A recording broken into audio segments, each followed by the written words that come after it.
أعوذ بالله من الشيطان الرجيم. بسم الله الرحمن الرحيم.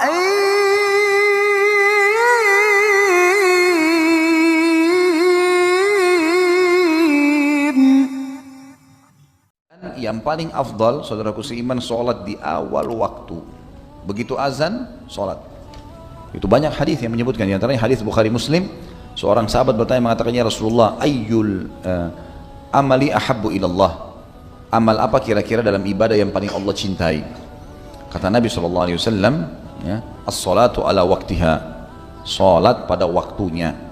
Azan dikumandangkan, teman-teman, itu hanya melalui lisan muadzin. Hakikatnya adalah panggilan dari Allah yang maha tinggi dan maha pemurah. Karena semua orang Afrika, mau orang Arab, mau orang bule, mau orang Melayu di Asia Tenggara, sama saja. Semua mengucapkan hayya 'alas shalah, hayya 'alal falah. Sama.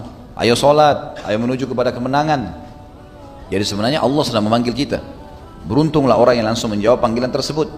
Sampai kata Nabi SAW dalam hadis Bukhari Muslim yang lain, "Lo ya'lamun nasi ma fin nida'i was-saffil awwal la'atahuma walau habwah." Kalau seandainya manusia-manusia ini mengetahui apa yang Allah janjikan di azan dan saf pertama. Saf pertama itu bagi laki-laki di sini, ya, karena perempuan lebih afdal saf yang belakang, gitu kan. Maka mereka akan mendatangi keduanya walaupun merangkak. Yang dimaksud dengan mendatangi azan di sini adalah baik jadi muadzin, itu fadilah besar. Imam kalau sholat mengimami kita, dia dapat pahala, kita juga dapat pahala semua masing-masing. Tapi imam diberikan oleh Allah bonus karena memimpin kita sholat, pahala kita semuanya. Muadzin panen pahala semuanya.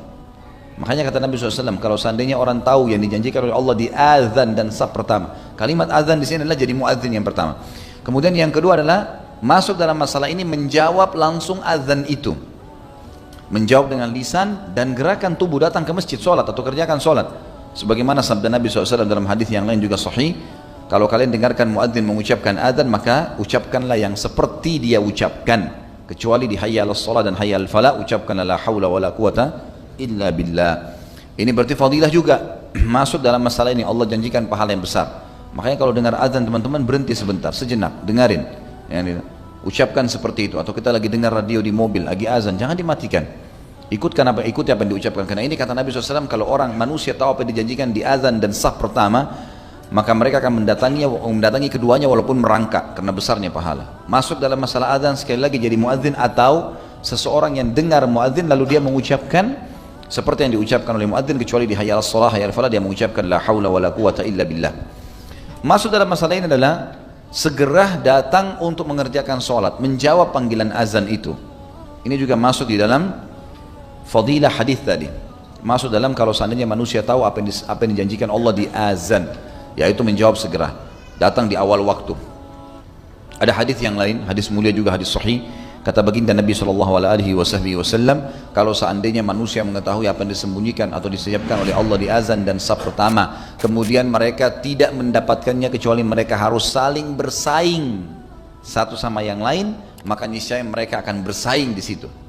Sampai sebagian ulama salaf mengatakan, kalau seandainya saya masuk ke masjid, kemudian saya temukan saf pertama sudah penuh, saya siap untuk membayar seluruh harta yang saya miliki di dunia ini kepada salah seorang di saf pertama untuk dia ambil dan dia memberikan kepada saya kesempatan sholat di saf pertama. Di sholat itu saja mereka siap membayar dengan seluruh hartanya karena mahalnya. Sayangnya di Indonesia kadang-kadang kita malah dorong-dorongan, persilahkan,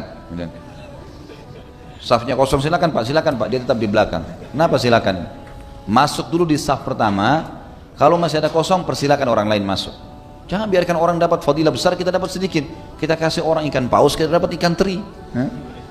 Harus paham masalah itu. Kalau kita sudah masuk di saf pertama, ada kosong, panggil orang lain, gak masalah.